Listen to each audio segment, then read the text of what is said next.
vai aumentando a intensidade do som dentro do jogo e vai deixando a música mais caótica, porque isso atrapalha passar de fase. Tira o som Porque aí você porque aí você concentra no que você precisa. O açúcar é o veneno. É o vilão de tudo, Pra né? tudo. Enxaqueca. Muito É paciente mesmo? que tem enxaqueca e dá crise de tontura, às vezes ele nem tá com a dor de cabeça e Mas é passa enxaqueca. anos até o diagnóstico certo. Olha. Felicidade não depende da cura. A felicidade depende da qualidade de vida.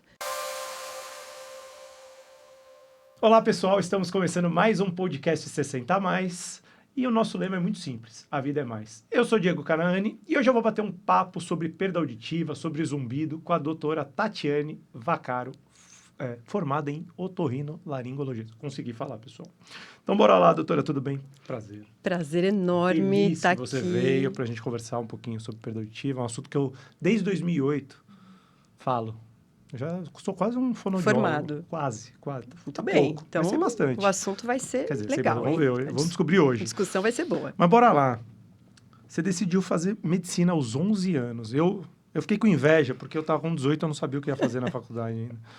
E como que foi isso? De onde veio essa ideia de ser médica já com 18 anos? É uma história interessante, tá? Na verdade, eu sempre fui muito curiosa. Sempre fui uma criança muito estudiosa, muito curiosa. Eu me lembro quando meu pai comprou a Barça e eu gostava de estudar na Barça. Nossa, eu tive pra a você ter Barça ideia. também. Mas eu sou de uma cidade muito pequena, do interior do Rio Grande do Sul, e a gente, né, no interior, muitas vezes você cultiva alguns alimentos, inclusive alguns animais. E a gente tinha galinhas, e a minha mãe matava as galinhas, eu ajudava ela para a gente comer, e eu amava ver os órgãos, o pulmão, os rins, quando tinha o ovinho em formação, e aquilo foi me encantando, e eu falei, eu quero ver isso em gente, eu quero conhecer isso de gente. E junto com um desejo enorme de salvar vidas, né, que toda criança e todo adolescente tem. Então, foi aí que começou essa história. E eu tinha 11 anos e eu nunca mais mudei de opinião. Nossa, sua mãe não achava estranho isso? Não.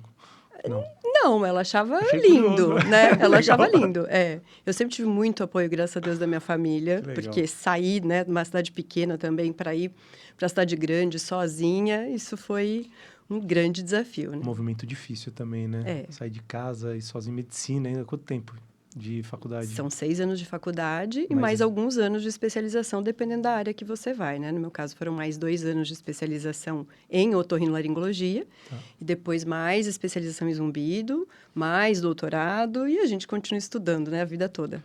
E pós-formação, qual que foi o desafio mais marcante que você teve como médica? Depois de formada, o desafio... na verdade, eu acho que é justamente ir amadurecendo, né, essa consciência do que é ser médico. Porque você se forma muito com essa ideia realmente assim, vou salvar vidas. Né? Mas o que é salvar uma vida? Salvar uma vida é não deixar morrer? Às vezes você aprende que salvar a vida é muito mais você oferecer qualidade de vida, acolhimento para essa pessoa. E isso depende muito de maturidade, né? Então, acho que essa evolução que você vai tendo aí na profissão, né? Legal. E agora falando, já entrando um pouco nessa questão da audição, né? Quais são as diferenças mais marcantes no cuidado clínico nas diferentes faixas etárias, né? Pensando na criança, no adulto e na pessoa idosa. Você fala assim mais no manejo de como que você atende ou o que uma criança vai ter de patologia, o que um adulto vai ter de patologia? Mais no manejo ali, no acompanhamento, né? Ah. Bom, a criança, ela precisa ser respeitada, né? A gente tem mania, às vezes, de achar que a criança não está na consulta e a gente só fala com o pai e com a mãe. Então, a gente precisa ser lúdico, ser carinhoso, mas falar com a criança. Explicar tudo, orientar, porque aí eles perdem o medo, eles participam, né? O adulto, ele já é o cara que ele quer a coisa para ontem, ele está entre uma reunião e outra, então realmente a gente precisa ser mais objetivo, tratar do foco, mas sempre com uma boa orientação. Agora, realmente, né, puxando aqui para o nosso podcast 60 a mais, né, as pessoas mais idosas, elas querem muito ser ouvidas e elas precisam muito ser ouvidas. E a gente vai quase que para um lado tipo criança, a gente às vezes começa a conversar com quem está junto, com a filha que está junto, com o marido. Enfim, marido talvez não, porque vai ter a mesma idade, mas assim, às vezes a gente negligencia um pouco esse olhar direcionado para aquele idoso que está ali, né? e ouvi-lo, né? Então, eles têm mais dificuldade de explicar o que eles sentem, às vezes, de colocar em palavras. Então, a gente tem que ajudar a exemplificar, ter tempo, dedicar atenção. Então, eu acho isso é uma diferença que é importante. E você falou um negócio interessante. O meu sócio na agência, ele foi levar o pai dele para... O pai dele estava com a audição super ruim. Minha mãe tá igual. Televisão, você percebe pela televisão. O meu tá igual. Então, todos na mesma fase. E ele levou o pai dele no centro auditivo. E aí a fono ficava falando com ele, com o meu sócio. Uhum. E o pai dele saiu de lá, pé da vida, falando, eu que tenho problema. E ficou super chateado com a situação. Ele já não queria utilizar... Já não queria estar ali. Ele não queria estar ali, né? perfeito. Exatamente. E aí tem essa situação... E aí foi bem, assim, não traumático, né? Mas marcou, eu percebi. E alguns ainda se posicionam, né? Falam, não, peraí, eu que tô aqui, né? A Sim. consulta é minha, mas a maioria não faz isso, né? Pelo menos os 60 a mais que são mais, os 70 mais, 80 mais, que são de outra geração, eles realmente se colocam naquela posição mais vulnerável mesmo. Então, a gente tem que ter esse olhar. Parte de nós termos esse olhar, né? Os que vão ser os próximos 60 a mais, eles já vêm com uma outra atitude. Sim. E diz uma coisa, o zumbido, assim, eu trabalho há algum tempo com um aparelho auditivo. E a gente sempre escutou que o zumbido era um início de perda auditiva. É isso mesmo? Não? O zumbido está ligado à perda? É sempre perda auditiva ou não? Excelente a sua pergunta. E aqui eu vou pedir um espacinho para me alongar um pouco mais, porque eu acho que isso é extremamente importante, né? Então, eu gosto de usar uma analogia com nuvem e chuva. Então, o que a gente sabe hoje em dia é que precisa existir algum grau de lesão auditiva para que possa existir zumbido. Então, a lesão auditiva seria a nuvem. Só que nem sempre que tem nuvem no céu chove, que seria o zumbido, a percepção consciente do zumbido, tá? Então, a gente tem que entender que existe uma via auditiva. E via auditiva vai desde toda a estrutura que está aqui fora, na periferia, que é a orelha, a cóclea, onde estão as células auditivas, o nervo auditivo. E tem um outro tanto que são neurônios, que estão na via auditiva central. Então, o zumbido, ele existe porque existe uma falha da via auditiva periférica. Ela não manda a informação de forma adequada para a via auditiva central. E aí, esses neurônios, eles começam a trabalhar de forma mais excitada, mais acelerada, para compensar aquele dano. E é essa hiperexcitabilidade que pode ser percebida como zumbido. Por que eu estou usando o pode? Então, toda vez que tiver lesão, vai ter neurônio trabalhando acelerado. Só que isso pode não ser consciente. Então, se não for consciente, eu não ouço o zumbido.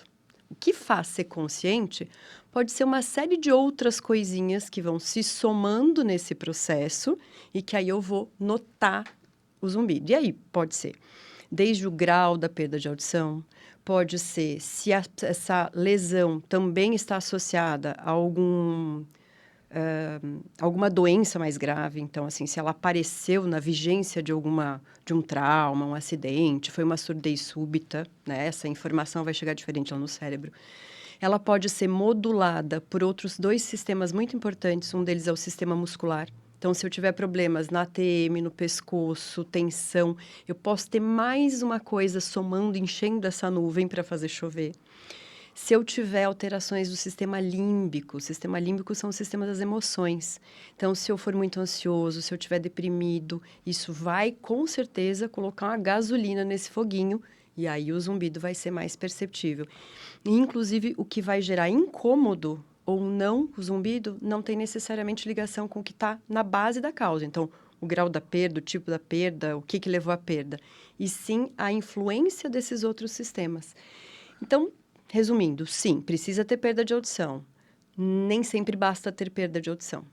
Então, por isso que você pode conhecer uma pessoa que tem uma perda enorme, não tem zumbido, e outra que tem uma perda mínima ou quase insignificante e tem zumbido. E é engraçado, porque o zumbido eu tenho, né? E eu tive, acho que foi uma semana que eu percebi esse zumbido e foi horrível na minha vida. Mas eu já tinha, fazia tempo que eu tinha, mas aquela semana foi caótico. Aí eu dormia com aqueles aplicativos da chuva para tentar dar uma quebrada, né? E quando eu sei a hora que é o momento de eu buscar um especialista para ver isso? Ou sempre que tiver um zumbido, vai atrás de um especialista? Eu sempre falo assim, eu acho que ninguém precisa se preocupar porque está com zumbido, né? Então, até porque o vínculo com qualquer informação negativa vai fazer o cérebro valorizar aquilo e colocar num centro de atenção muito grande. Então, não precisa ter medo. Mas perceber o zumbido, já procura logo, tá? Porque existem algumas características que favorecem com que o zumbido não aumente de intensidade, passe a não incomodar e, eventualmente, até desapareça realmente, né? E uma delas é o tempo.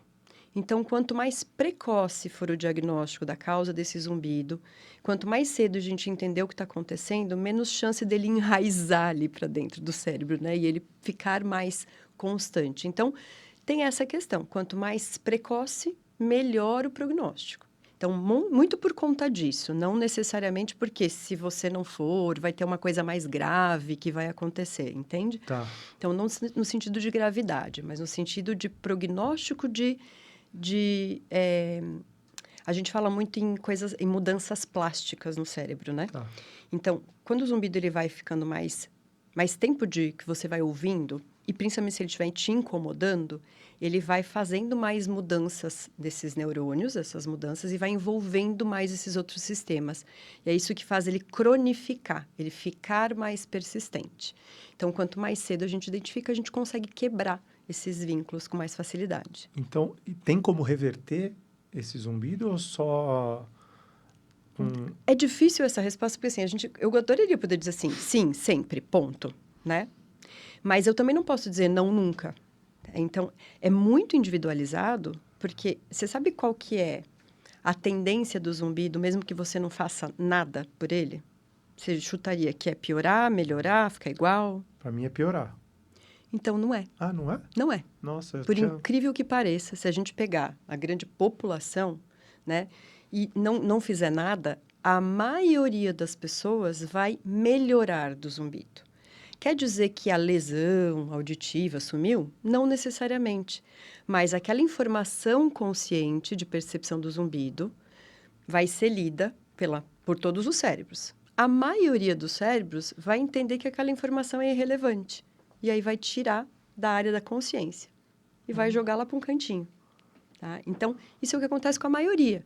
Mas, óbvio que a gente não pensa em todo mundo junto, a gente pensa em indivíduos. Sim. Então, para cada indivíduo, vai ter uma condição diferente. Sim, perfeito. E tem algum mito em relação ao zumbido que você gostaria de esclarecer? Falando, putz, até tem umas perguntinhas aqui separadas, até vou fazer algumas delas. Tem vários, né? Se a gente for para a internet, hoje é uma desgraça. Aliás, você falar em desafio, eu acho que o grande desafio é ser médico hoje em dia, viu? Porque luta com o ChatGPT. Não, o ChatGPT, eu estou dizendo que ele é até quase um aliado, porque ele ainda dá informações um pouco mais fidedignas. O difícil está sendo lutar com um monte de charlatão que tem na internet, querendo vender milagres para coisas que não são, né? Sim. Mas voltando nisso, acho que assim, se eu tivesse que escolher um mito para desmistificar, é que o zumbido, a presença, né, a percepção do som, vai lesionar seu cérebro, vai matar neurônios, ou vai te causar uma demência, ou vai trazer o Alzheimer. Isso não existe, tá? Não existe. Existe uma meia-verdade nessa história que as pessoas de má intenção se utilizam, né, para vender suplementos vitamínicos, nada contra as vitaminas quando bem aplicadas, é que a perda de audição, né, existem vários estudos, grandes estudos, principalmente da Johns Hopkins, que evidenciaram que existe uma chance maior de desenvolver algum tipo de demência em quem tem perda de audição, né? Então, perdas severas poderiam aumentar a chance em até 5 vezes, tá? Muito atrelado a isolamento, talvez, ou não? Tem 3 fatores que estão em estudo. Tá. Um fator é o isolamento social, que é um fator de risco para demência, né? O outro fator chama sobrecarga cognitiva. Então, imagina que você tem que se esforçar para conseguir ouvir. Então, de uma forma bem leiga, esse esforço, ele roubaria neurônios de áreas de atenção e memória, que favoreceria essa perda, né, para o uso da memória, tá? E a outra associação são, na verdade, situações, causas... fugiu o termo agora, mas imagina que a mesma causa levando aos 2 problemas, né? Uma causa levando à perda, a mesma causa levando à demência, e isso não seria necessariamente a consequência, mas sim a perda de audição poderia ser um indicador precoce de que existe um fenômeno neurológico e que também vai ter perdas de células de memória no futuro. Mas a questão é que, então, assim, tem relação com a perda. Como a gente acabou de dizer que ter perda de audição é o fator mais relacionado ao zumbido, então tem gente que fala que é o zumbido, mas o zumbido é só o sintoma da via auditiva disfuncional, tá? Então, a meia-verdade é essa. Mas mesmo assim, gente, o que é importante a gente entender? Que a perda de audição não tratada pode favorecer. E o fato de ter perda não é sinônimo de que vai desenvolver demência. Tá? É um risco aumentado. Sim, sim. Tá? Mas por que isso ganhou tanta notoriedade também, né? Porque se eu não me engano, foram 40 causas que foram avaliadas, a perda de audição foi a mais relevante.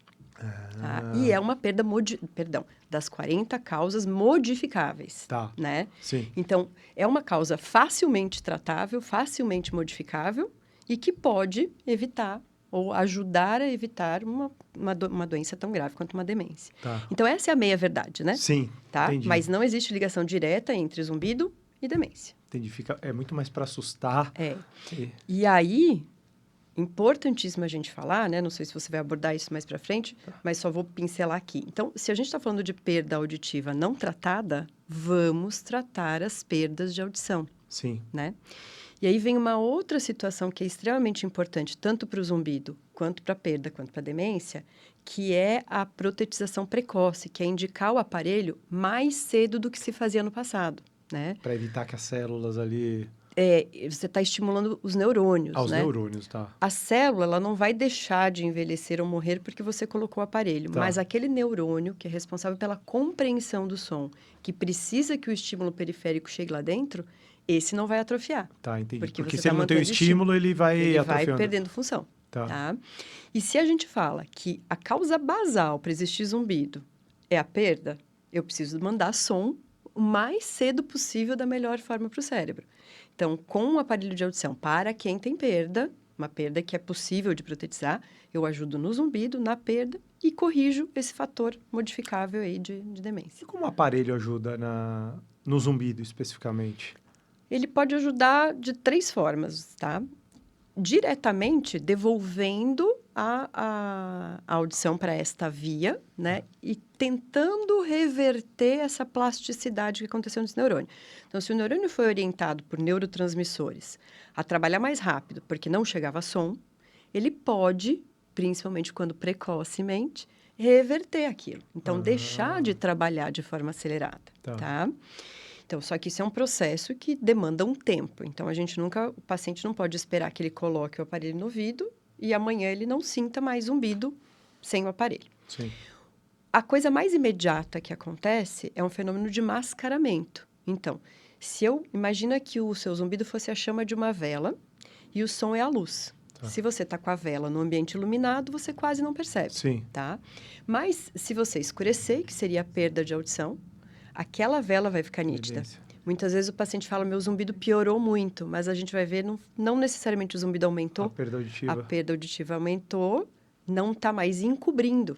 Entendi. E ele percebe com mais nitidez. Então, quando a gente amplifica esse som que está ruim, a gente devolve essa audição, você consegue mascarar o zumbido. Parcial ou totalmente. Quanto melhor adaptado esse aparelho, mais mascaramento você tem. Então, enquanto você está com o aparelho no ouvido, você tem uma trégua boa aí de não ficar aquele tempo ouvindo, né? E uma outra coisa que pode ser feita através do aparelho de audição é ligar geradores de som, que a gente pode usar como um estímulo para essa via auditiva, que são as terapias sonoras, que aí elas têm todo um protocolo para ser feita, mas aonde você vai ajudar a ensinar para o cérebro que aquela informação não tem valor e não precisa ser mantida numa área de atenção. Então, é como a gente tem os ruídos externos, né? Às vezes, você está num ambiente, tem um ar-condicionado ligado, você entra, você percebe. Dali 5 minutos, você não nota mais aquele barulho. Porque o cérebro identificou, sabe que aquilo não tem nenhum potencial nocivo e ele deixa de lado. Anula ali, né? Então, quando você manda um outro som, que o cérebro reconhece como estímulo que você colocou, que não é nocivo, ele vai pelo mesmo caminho do zumbido e ele pode ajudar o cérebro a tirar isso da jogada também. Então, são vários mecanismos pelos quais o aparelho pode contribuir para a melhora do zumbido. E dúvida, se eu começo a ter uma perda auditiva ali leve e eu não faço nada, tem um tempo assim que vocês consideram uma média para essa perda auditiva piorar muito ou não, de leve para moderada, para severa, ou não existe uma média ali de tempo se eu não tratar nada, entendeu? Eu não sei se ficou claro a minha pergunta. Ficou, mas a questão é que, assim, então só voltando, né? O tratamento para isso não é o aparelho, tá? Tá. Porque agora a gente está falando de perda da célula, Tá. tá? Então, pensa que o aparelho a gente está preservando o neurônio, Tá. tá? Então, o que vai fazer essa célula perder depende de qual é a causa da sua perda. Então, pode ser que você tenha uma perda genética, que você tenha uma história familiar de que perde a audição, tá? Isso vai ter uma determinada velocidade. Pode ser que você tenha uma perda de audição porque você trabalha numa empresa com ruído e você não usa protetor. Você vai ter um outro tipo de progressão. Tá. Pode ser que você tenha um diabetes descompensado, todas as doenças metabólicas. Eu sempre falo assim, ó, antes de elas adoecerem em qualquer outro lugar do corpo, elas vão adoecer a célula auditiva. É mesmo? É. Olha Para ouvido, a gente quer níveis ótimos. Então, assim, o bom não serve para o ouvido. Isso serve para diabetes, para colesterol, para alterações hormonais. Então, de novo, então, se você está todo zoado do ponto de vista metabólico, você pode ter uma velocidade. Só que você pode ter tudo isso, né? Sim. Quer dizer, você pode ter uma predisposição genética, trabalhar ou usar ruído como lazer e tá todo bagunçado metabolicamente. Você vai ter outra progressão. Entendi. Então, tá? vai variar muito Então, de isso caso não pra tem caso. isso Tá. não tem uma média para a gente falar. O que eu posso dizer assim, já indo lá para o final, né? Como é que a gente pode prevenir? Como é que a gente pode ajudar? Estando com toda a saúde, né, em dia, tá? E você falou da questão do chás milagrosos. Suplementação, tem alguma? Obviamente, acredito que para determinada perda que ajude com zumbido ou com a perda auditiva, ou não tem nada assim de suplemento que possa colaborar para ter uma, não sei se uma regressão, mas talvez uma estabilização do problema? Existe, né? De novo, quanto mais individualizado for esse processo, mais eficaz ele vai ser, tá? A maioria das vitaminas e minerais, se eu não tiver uma depressão, se não estiver faltando no meu organismo, talvez eu não use muito isso. Talvez eu elimine, né, essas vitaminas. Mas pensando que exista, né, que o meu corpo não está conseguindo deixar tão bom esses níveis, como eu falei, ótimos, né? Então, as vitaminas das famílias das Bs, B12, B6, B9, B1, elas podem, já porque elas ajudam muito a parte neural, né? Então, é importante. Níveis adequados de vitamina D, por ser um pré-hormônio também. Magnésio, são oligoelementos que zinco, às vezes, eles não conseguem ser bem medidos no sangue periférico porque eles estão mais intracelulares. Sim. Inclusive, quando você dose está baixo no sangue, é porque provavelmente lá dentro da célula já está muito baixo. Entendi. Então, existem situações que a gente vai prescrever uma suplementação porque o paciente nitidamente precisa, e existem situações em que a gente vai otimizar isso para deixar aquela célula mais fortalecida. Tá. Então, um exemplo. Você está se recuperando aí, você está melhorando o seu metabolismo, não está legal ainda, seus níveis vitamínicos não estão deficientes, mas também não estão lá nas alturas. Então, eu posso tentar otimizar para dar mais energia para essa célula, para ajudar ela a se recuperar mais rápido, Sim. tá? Da mesma forma, os vasodilatadores, os ginkgo bilobas da vida, né? Eles têm a mesma função. Então, assim, existe aquela fórmula mágica? Não, vai tomar ginkgo biloba, o zumbido vai desaparecer? Provavelmente não. Vai ter pessoas que vão se beneficiar? Pode ser. Pode ser Sim. que algum indivíduo, melhorando um pouquinho, o fluxo sanguíneo já melhora. Não dá para generalizar, né, a Mas, questão da infelizmente, suplementação. mas tem um papel, Tá. tem um papel cada vez maior, porque a gente vem nesse olhar, né, de... eu acho que a palavra é otimização mesmo, Sim. né? Não é só de tratar o que está errado, mas de otimizar a função celular. E aí, existe um papel nesse sentido, sim. Tá. E café e álcool pioram o Café e zumbido? álcool. Então, eu falo para o paciente o seguinte: café piora o seu zumbido? Não tem. O álcool Eu tomo piora o muito. seu zumbido? Também não. Também não. Então, eu não vou mandar você nem parar de tomar café, nem parar de tomar dentro do que é saudável, né? Ou melhor, álcool a gente sabe que é aquela Sim. história. Não tem recomendação segura, ok, mas não Perfeito. vamos aqui ser hipócritas de dizer que ninguém vai tomar de vez em quando, Perfeito. né? Mas sair cortando tudo, eu sempre falo, eu não sou uma médica que sai cortando, tá? Porque o meu paciente sai cortando os pulsos depois, né? O cara Porque não vive mais, né? pensa, prazer tá na saúde, Sim, né? Pra gente ter saúde, a gente tem que ter prazer. sim. Então, se você chegar aí, você faz uma lista que serve para você, para mim, para todo mundo. Ó, não faça isso, não faça aquilo. Engessada, é possível que aquilo não vai dar muito certo. Vai começar por aí. O paciente também não vai aderir, Sim. né? Porque aquilo não foi feito para ele. Não tem sentido, né? E aí, a gente tem que lembrar algumas questões. Então, assim, pode ser que você não note que seu zumbido agrava com café. Mas se você toma café em quantidades exageradas, o café, ele é neurotóxico. Sim. Se eu já tenho uma hiperexcitabilidade, e é excitatório. Então, se eu já tenho uma excitabilidade nesse neurônio, eu estou dando mais gás para ele ficar excitado, tá? Então, pode até ser que eu não precise parar o seu café. Mas a gente tem que olhar se ele está em níveis mais adequados ou não, se a gente não pode dar uma otimizada de novo nisso, né? É tudo ter a moderação Ter ali. a moderação. Mas, assim, uma coisa é certa. Aquela fórmula que até uns tempos atrás fosse para zumbido, fosse para tontura, né? Corta café, corta não sei o quê. Ela não existe mais, tá? Quem trabalha, hoje em dia, com seriedade com isso, não sai cortando tudo de todo mundo, tá? Uma observaçãozinha em relação ao álcool, né? Tem alguns pacientes que falam que melhoram com álcool, né? Isso dá algumas pistas pra gente. Então, assim, como o sistema límbico, o sistema das emoções, a ansiedade, né? Um sistema que está ali muito envolvido com a percepção do zumbido, e o paciente fala que ele toma uma bebida alcoólica e ele relaxa e ele melhora, a chance de ter um envolvimento límbico aí nesse zumbido é muito grande. Eu ia falar disso, mas eu fiquei com medo. Eu falei, acho que eu vou ser recriminado. Mas eu pensei, porque ele tira aquela ansiedade, né? Ele te relaxa, né? Obviamente, Isso, com moderação.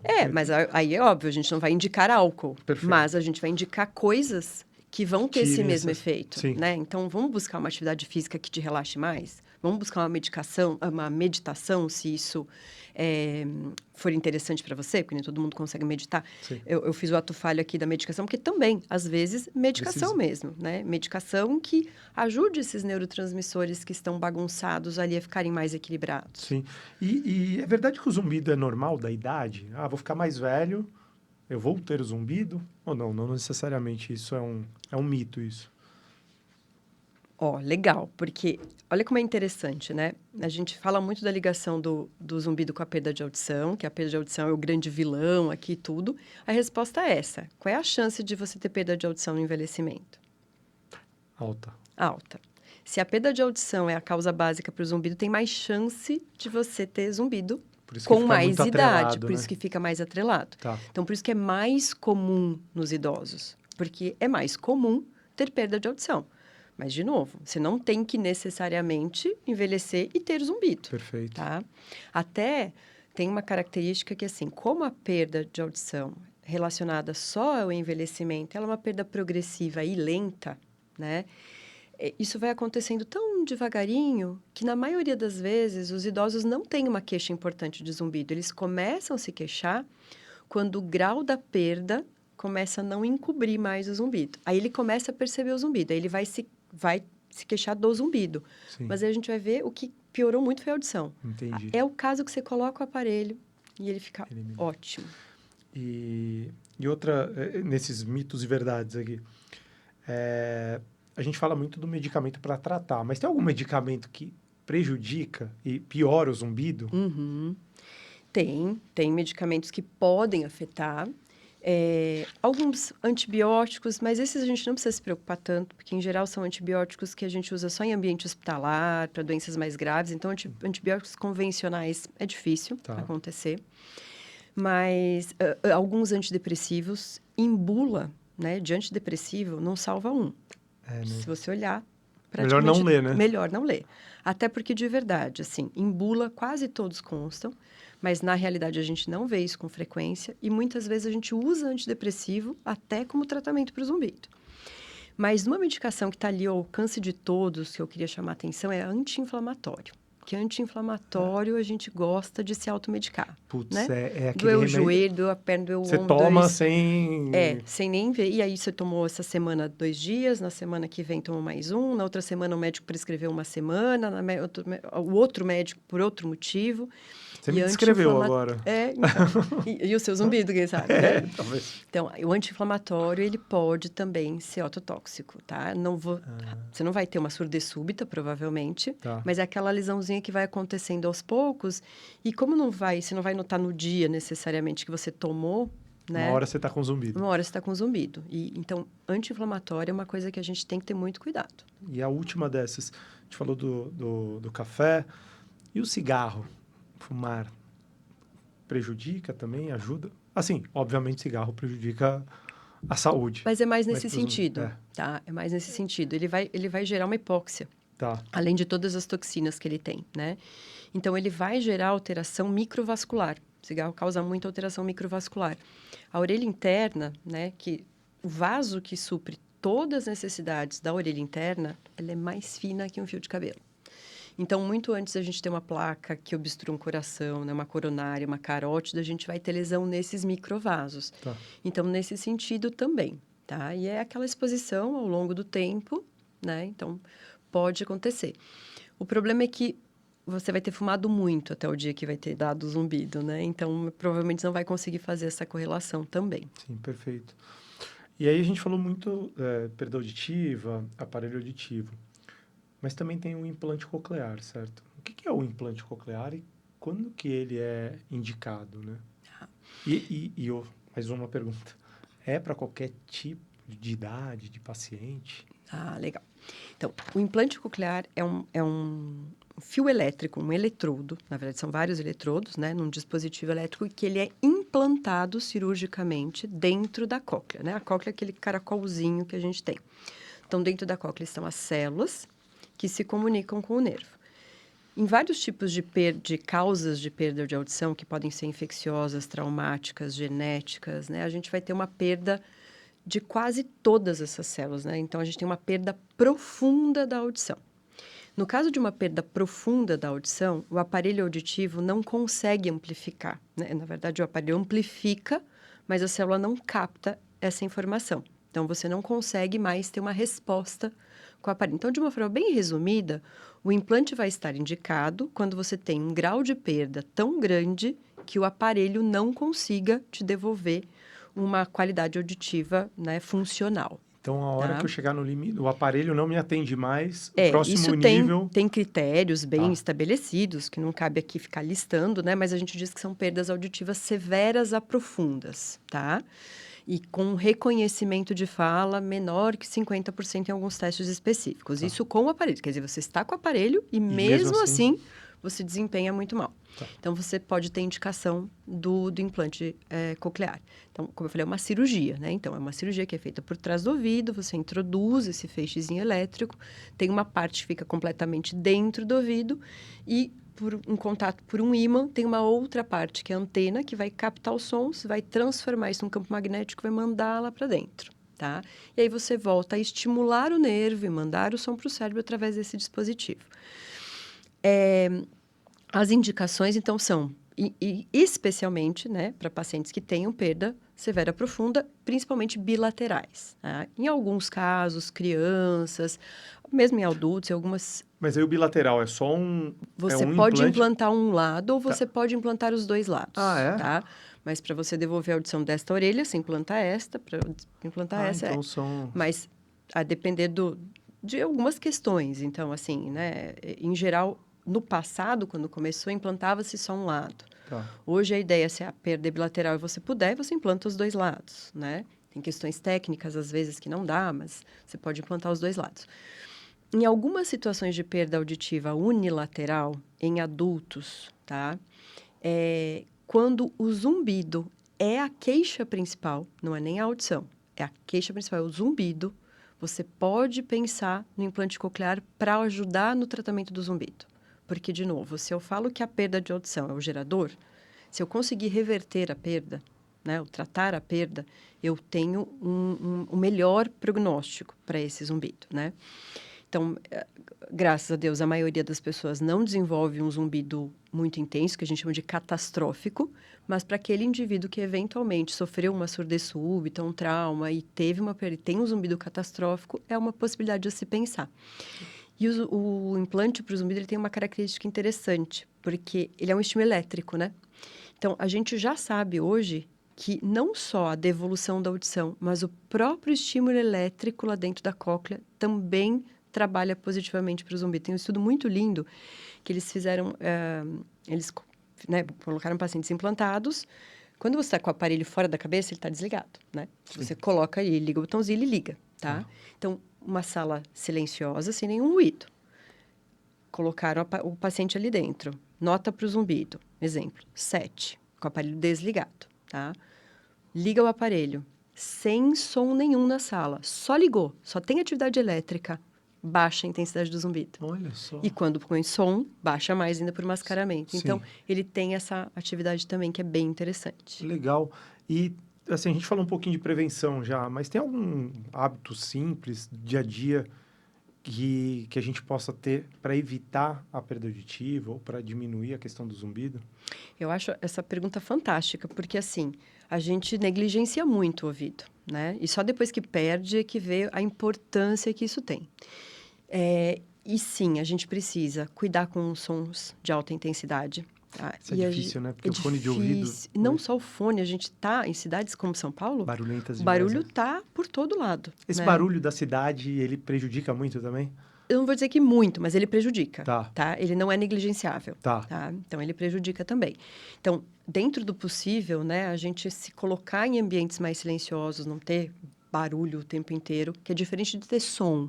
Ter um ambiente com um sonzinho gostoso enriquece a audição. Tá. É diferente. Estou falando de ruído intenso, tá?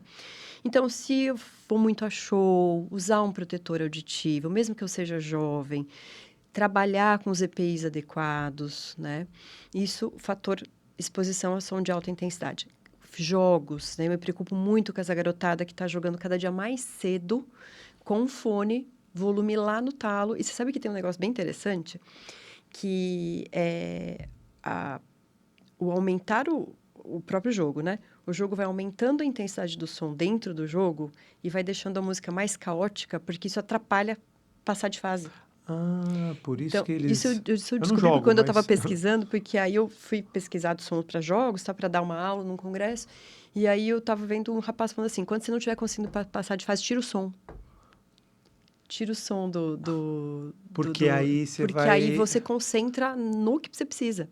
Olha só. Então, isso tudo tá, além de tudo, né? Tá machucando lá a sua célula auditiva. E veja, se tá atrapalhando a ponto de você não pular de fase, isso tá atrapalhando sua atenção, tá atrapalhando sua memória, tá atrapalhando lá na parte cognitiva também, cerebral também. Bom, então é isso, som, né? A alimentação é fundamental. Lembra que eu falei que a gente precisa de níveis ótimos, né? Então, e aí dentro dos alimentos, assim, o açúcar é o veneno. É o vilão de tudo, né? Para tudo, mas para o ouvido ele é realmente um grande veneno, tá? Importantíssimo a gente cuidar com essa parte alimentar. Mas o açúcar é por causa do envelhecimento que ele traz às células ou não sabe? Porque eu tô lendo um livro, Tempo de Vida, e fala muito sobre o açúcar, né? Mas atrelado ao envelhecimento geral, que ele traz para a vida, né? Tem essa função ali toda oxidativa também, mas ele tem duas situações dentro da cóclea, né? Na cóclea a gente tem um líquido que banha essas células e ela tem que ter uma determinada homeostase. E ali dentro a gente não tem reserva energética, tá? Então, se os níveis glicêmicos ficarem flutuando muito, eu vou ter agressão direta disso. E também tem receptores de insulina. Então, quando eu tenho uma elevação de glicose, eu tenho uma descarga maior de insulina para tentar manter aquilo antes que a coisa se perca. Sim. Né? Então, o pâncreas está sempre ali sobrecarregado. Então, quando eu tenho uma hiperinsulinemia, esses meus níveis de insulina tão altos, eles vão chegar nesses receptores cocleares e vão agredir a célula ali dentro também. Olha só. Então, é tanto diretamente, porque vai piorar a parte oxidativa, tudo vai envelhecer essa célula precocemente, quanto também por alteração da insulina, por alteração da homeostase dessa endolinfa, que é esse líquido, impedindo o funcionamento das células ciliadas, né, dos cílios da célula auditiva, que vai fazer todo o impulso nervoso acontecer ali dentro. Olha só. né? Interessante. E quais exames, assim, periódicos a gente precisa fazer para entender se está com perda auditiva ou para fazer um acompanhamento mesmo da audição? É, isso eu tenho falado cada vez mais, assim, mesmo para o adulto sem queixa, né? Eu sempre sugiro, olha, uns 40 anos, aí comece a fazer uma audiometria todo ano, É né? mesmo? Até para justamente você entender, porque assim, é isso. Vamos supor que você tá ali com sua glicose na trave, uma insulinazinha, mas tá tudo bem. Um colesterolzinho que não tem indicação de tratar ainda, né? Sim. Pensando em cardiopatias ou coisa assim. Mas aí você começa a ver que você começa a perder a audição. Será que você não vai dar mais atenção para aquele colesterolzinho? Né? Sim. Será que aquilo não vai ser mais interessante a gente começar a medicar antes? Porque até você começar a notar a perda de audição, ou você vai ter um zumbido, ou você vai notar ela quando ela estiver bem lá para frente. Manter Né? os exames ali todos periódicos vai ajudar a Então eu entender sempre isso. falo assim, bioquímica anual, que é o check-up, e uma audiometria. Tá. E aí, a audiometria convencional, que a gente chama, né? Que é a audiometria que vai medir 250 a 8.000 Hz. Tá. Para quem tem fator de risco, o que seria um fator de risco? Ou perda de audição na família, ou trabalha com exposição ao ruído. Com exposição ao ruído, geralmente as empresas já fazem, né? Mas vamos supor que você é o dono da empresa, né? E por algum motivo você está lá e você não usa um EPI, você faça também, tá? Aí dá para fazer alguns exames um pouquinho mais elaborados. Existem as emissões otoacústicas, existe o Bera, mas aí são exames um pouco mais para olhar mais a célula mesmo ali. Mas um paciente sem sintoma, né, um indivíduo sem sintoma, sem zumbido, sem queixo, sem história familiar, a audiometria tradicional e a bioquímica sempre. Tá. E eu ia fazer uma pergunta, acabei esquecendo. Eu estou 100% remoto, então eu trabalho o dia inteiro de fone de ouvido. Eu escutar no fone de ouvido é pior do que eu escutar pelo áudio do computador, que fica som ambiente, ou não? Ele piora a minha audição, ficar com fone? Ou depende do... Não é só o fone, né? Tá. É a intensidade sonora que você vai ter nesse fone. Tá. Mas a gente sempre tem que lembrar que a distância da fonte sonora também influencia, né? Então, o mesmo volume que você está ouvindo a 35 decibéis, mas saindo de lá, ele não vai chegar a 35 aqui. Entendi, tem a né? perda ali, né? Vai se perder aqui. Agora, se você botar aqui direto, ele vai chegar entrar ali direto, né? Então, se você usa com o fone, você precisa ter uma disciplina para deixar mais baixinho ainda. Acho que eu vou ter um problema. E aí, assim, se possível, um fone de concha. E aí existe uma... Olha que loucura, né? A gente, até pouco tempo, indicou muito os fones com cancelamento de ruído. Para Sim. que você tenha uma qualidade nítida do som que está entrando ali, sem competição sonora externa. E aquilo vai deixar com que você deixe o volume mais baixo, tudo isso. Aí agora estão aparecendo questões de processamento auditivo, porque você começa a ouvir numa situação muito pura. Então, o seu cérebro ele desaprende de ouvir no ruído. Olha só. Né? Porque você precisa desses desafios. A gente não ouve sempre tudo lindo e maravilhoso. Tem carro passando lá, tem ruído, né? Aqui a gente está numa sala tratada, mas é importante. Quer dizer, estímulo. Na verdade, sim. Não é só que é importante para o estímulo, é que essa é a vida real. A vida real não é o fone de ouvido. Sim. Né? Então, você está ali, passa 8 horas trabalhando de fone, aí você vai para a rua, passou um caminhão, aquele filtro, todo aquele processo que o cérebro tinha que ter para separar o que é a pessoa que está conversando do seu lado do caminhão que passou, ele foi deixando de ser necessário, porque você ficou muito tempo ali. Sim. Então, hoje a gente já fala, olha, um certo cuidado com os canceladores de ruído para a gente não... Se você fica muito tempo com fone. Tá, legal. E indo agora para a parte... Eu tenho labirintite, então eu tenho muita tontura. A tontura sempre está ligada à audição ou não? A audição? Não necessariamente. Ao ouvido, no caso. Ao né? ouvido. Não a audição, desculpa. A audição, com certeza, nem sempre, né? Mas aí eu vou te fazer outra pergunta. Você tem certeza que você tem labirintite? Não. Eu deduzi. Sabe por quê? Assim, não, eu vou responder primeiro. Você não tem labirintite. Ah, não? Não, agora você me conta o que você... Agora pode me contar o que você contar. Tá muito feliz já, então. Não sei, não necessariamente. Não, quando eu tenho movimentos bruscos, assim, de levantar, sentar, ou viagem de avião. Nossa, quando eu viajo de avião, é a hora que eu chego, eu fico, acho que 2, 3 dias, aí começo com o remédio. O labirinto. Não, eu tomo o Estugeron. Vixe. O labirinto acho fraco pra mim. Minha esposa trabalha A que faz o labirinto. Detalhe. É. Bom, assim, continuo dizendo que você não tem labirintite, tá? Ai, que Por bom. quê? Porque labirintite, né? O sufixo "ite" quer dizer inflamação. Ah, Então, é um processo inflamatório agudo do labirinto, que geralmente ou é secundário a uma infecção de ouvido, fez uma otite, aquela toxina da bactéria entrou lá pro labirinto, você deu uma crise, ou uma neurite do nervo do labirinto, que é viral. Aí você tem uma crise horrorosa, vomita, passa mal, vai pro hospital, passou. Isso foi uma labirintite, tá? Mas existem inúmeros outros distúrbios labirínticos, que podem ser diretos do labirinto. Então, eu tenho um labirinto defeituoso porque ele tem uma malformação, porque ele tem a capinha que reveste ele, que é uma deiscência óssea, porque ele tem ele sofreu uma labirintite verdadeira no passado e ficou com uma perda de função, tem N situações. Ou ele não desempenha o papel adequado, porque ele está sobrecarregado, porque eu estou tomando muito café, e aí ele é hipersensível aos movimentos, ou ele está com a endolinfa toda inchada, e aí a minha célula labiríntica não consegue entender direito o movimento do som, mas é porque a minha glicemia está ruim. Então, é o labirinto que sofre, mas a doença primária não é uma inflamação do labirinto, ou não tem nada a ver com o labirinto. Podem ser que situações de cervical, pode ser hipotensão postural. Essa tontura que eu estou muito tempo sentada, eu levanto e parece que eu vou... Aí ela passa, tem muito a ver com essa mudança brusca de hipotensão postural. Então, eu mudo de postura, rapidamente eu tenho um atrasozinho da compensação pressórica, eu tenho uma tontura porque não chegou sangue direito no meu labirinto e depois aquilo se ajusta. ah, tá. Então é natural, assim, até ou não, né?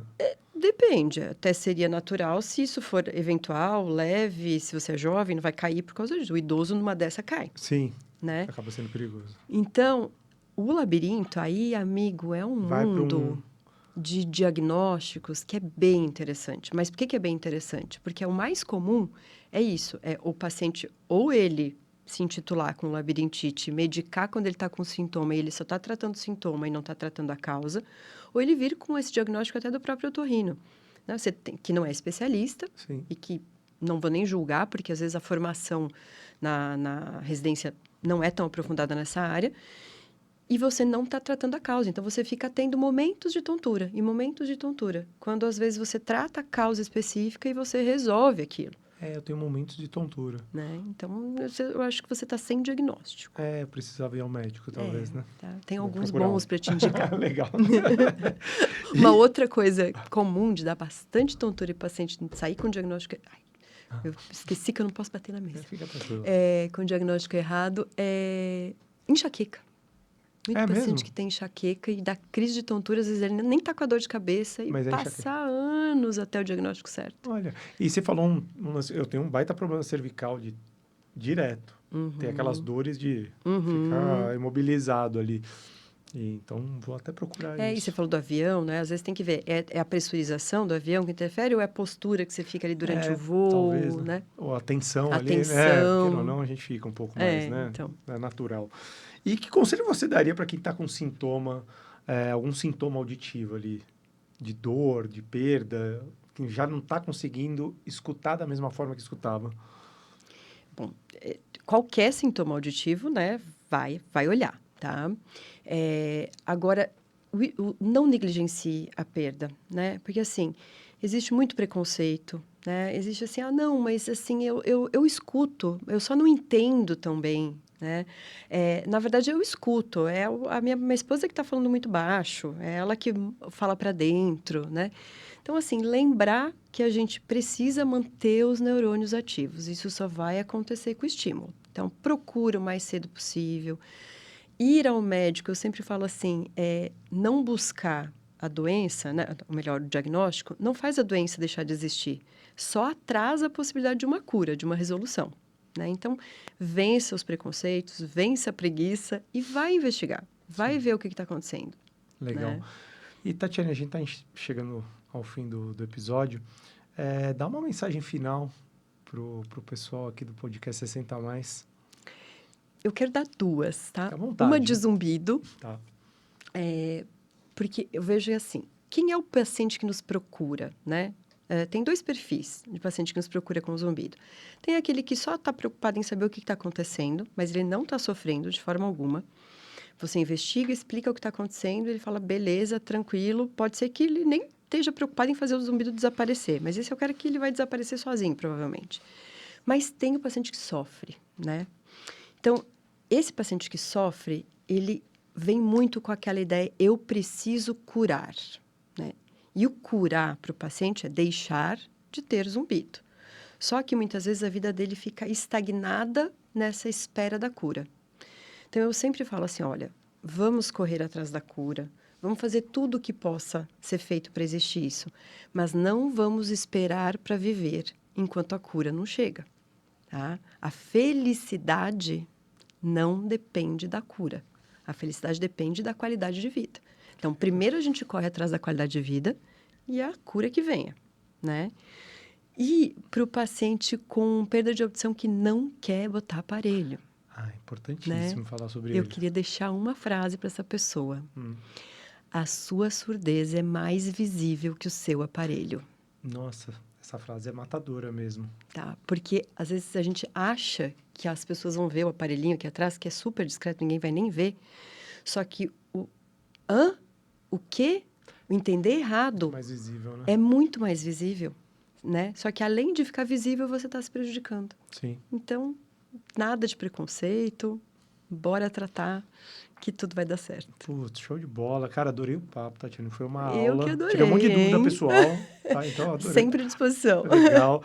E é isso, pessoal. A gente vai encerrando mais um episódio. Segue a gente lá no Instagram, TikTok, YouTube e até o próximo.